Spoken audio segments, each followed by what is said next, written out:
شروع اللہ کا نام لے کر جو بڑا مہربان نہایت رحم والا ہے۔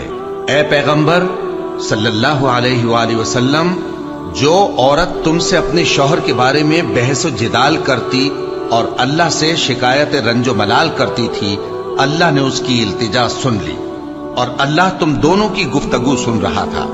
کچھ شک نہیں کہ اللہ سنتا ہے، دیکھتا ہے۔ جو لوگ تم میں سے اپنی عورتوں کو ماں کہہ دیتے ہیں وہ ان کی مائیں نہیں ہو جاتی، ان کی مائیں تو وہی ہیں جن کے بدن سے وہ پیدا ہوئے۔ بے شک وہ نامعقول اور جھوٹی بات کہتے ہیں، اور اللہ بڑا معاف کرنے والا ہے، بخشنے والا ہے۔ اور جو لوگ اپنی بیویوں کو ماں کہہ بیٹھیں پھر اپنے قول سے رجوع کر لیں تو ان کو قربت سے پہلے ایک غلام آزاد کرنا ضرور ہے۔ مومنوں، اس حکم سے تم کو نصیحت کی جاتی ہے اور جو کچھ تم کرتے ہو اللہ اس سے خبردار ہے۔ اب جس کو غلام نہ ملے وہ قربت سے پہلے لگاتار 2 مہینے کے روزے رکھے، پھر جس کو اس کا بھی مقدور نہ ہو اسے 60 محتاجوں کو کھانا کھلانا چاہیے۔ یہ حکم اس لیے ہے کہ تم اللہ اور اس کے رسول کے فرما بردار ہو جاؤ، اور یہ اللہ کی حدیں ہیں، اور نہ ماننے والوں کے لیے درد دینے والا عذاب ہے۔ جو لوگ اللہ اور اس کے رسول کی مخالفت کرتے ہیں وہ اسی طرح ذلیل کیے جائیں گے جس طرح ان سے پہلے لوگ ذلیل کیے گئے تھے، اور ہم نے صاف صاف آیتیں نازل کر دی ہیں، اور جو نہیں مانتے ان کو ذلت کا عذاب ہوگا۔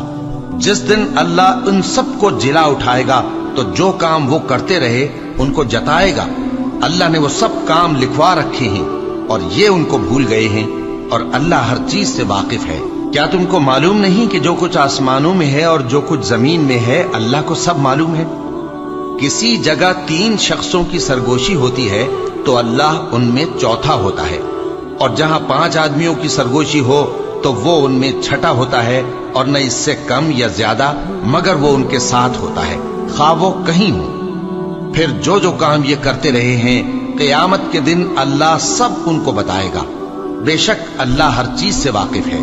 اے پیغمبر صلی اللہ علیہ وآلہ وسلم، کیا تم نے ان لوگوں کو نہیں دیکھا جن کو سرگوشیاں کرنے سے منع کیا گیا تھا، پھر جس کام سے منع کیا گیا تھا وہی پھر کرنے لگے؟ اور یہ تو گناہ اور ظلم اور پیغمبر صلی اللہ علیہ وآلہ وسلم کی نافرمانی کی سرگوشیاں کرتے ہیں، اور جب تمہارے پاس آتے ہیں تو اللہ تعالیٰ کے بتائے ہوئے الفاظ کے بجائے دوسرے الفاظ میں تمہیں دعا دیتے ہیں، اور اپنے دل میں کہتے ہیں کہ اگر یہ واقعی پیغمبر ہیں تو جو کچھ ہم کہتے ہیں اللہ ہمیں اس کی سزا کیوں نہیں دیتا؟ اے پیغمبر صلی اللہ علیہ وآلہ وسلم، ان کو دوزخ ہی کی سزا کافی ہے، یہ اسی میں